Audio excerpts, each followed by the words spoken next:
ঘুম থেকে উঠেই প্রতিদিনের মতো আজকেও দেখতে গেলাম গাছে কটা জবা ফুল ফুটেছে। গাছে ফুল ফুটলে মনটা এমন ফ্রেশ লাগে না, একটা পজিটিভ এনার্জি দিয়ে যেন দিনটা শুরু হয়। ঠিক অফিস বেরোনোর মুখেই অঝোরে আষাঢ়ের বৃষ্টি। আষাঢ় শ্রাবণ মানেই বর্ষাকাল। এই বর্ষাকালে কার কার কী খেতে ইচ্ছা করে কমেন্ট বক্সে জানিও। ঝমঝমিয়ে বৃষ্টি পড়া দেখলেই আমার গরম চা আর পেঁয়াজি খেতে খুব ভালো লাগে। কিন্তু এখন তো অফিস যেতে হবে, অগত্যা কিছু করার নেই। যখন অফিস যাওয়ার আগে যে রান্নাটা করেছিলাম সেটারই গল্প তোমাদের সাথে শেয়ার করে দিই। আজ বানাবো লেমন বাটার চিংড়ি। কিন্তু এই রেসিপিটা আগে কখনো বানাইও নি আর খাইও নি। প্রথমবার বানালাম আর প্রথমবারই খেয়ে দেখলাম এত সুন্দর হয়েছে খেতে, কিন্তু পরিমাণে কম হয়েছে।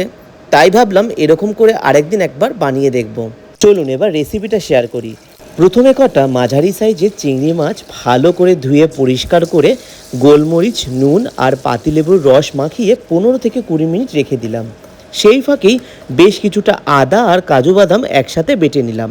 এবার কড়াইতে সাদা তেল গরম করে তাতে সামান্য বাটার দিয়ে, তেল আর বাটার গরম হতেই ম্যারিনেট করা চিংড়ি মাছগুলো দিয়ে একদম কম আঁচে হালকা এপিট ওপিট করে ভেজে তুলে নিলাম।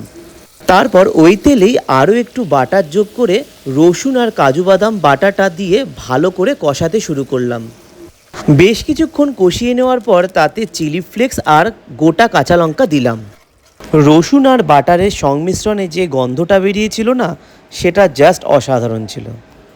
এবার ভাজা চিংড়ি মাছগুলো ওপর থেকে ছেড়ে সামান্য গোলমরিচের গুঁড়ো, নুন, কাশ্মীরি লঙ্কার গুঁড়ো আর পাতিলেবুর রস দিয়ে একটু নাড়াচাড়া করে নিলাম।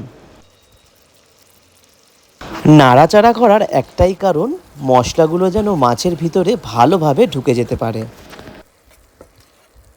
চিংড়ি মাছ ভাজা খেতে কার কার ভালো লাগে? আমি চিংড়ি মাছের ভর্তার ভিডিও তোমাদের সাথে শেয়ার করব।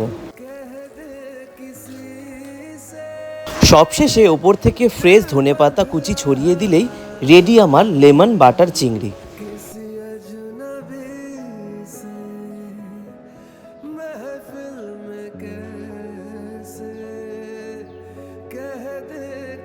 রান্নার পরে সেটাকে সুন্দর করে ডেকোরেশন করে সাজাতে আমার তো দারুণ লাগে, তা তো আমি আগেই বলেছি। তবে এটা কোনো কিছু ভালো খাওয়ার আগে স্টার্টার হিসাবে খেতে পারেন। তাছাড়া গরম ভাত কিংবা সুগন্ধি বাসমতি পোলাওর সাথে বেশ জমে যাবে। আজ অফিসে থাকাকালীনও অঝোরে বৃষ্টি হচ্ছিল।